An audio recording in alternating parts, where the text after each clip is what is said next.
சொல்லாதே பெண்ணே சேலை நெய்வேன் கண்ணே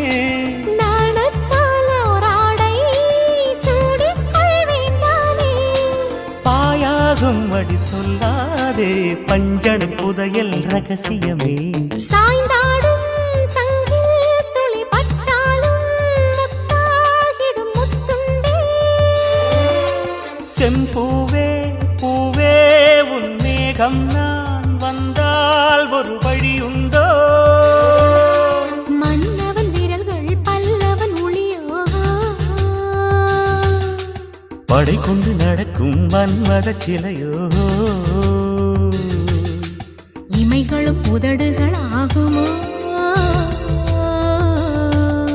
வெட்கத்தின் விடுமுறை ஆயுடின் வரைதானோ செம்பூவே பூவே உன் மேகம் நான் வந்தால் ஒரு வழி உண்டு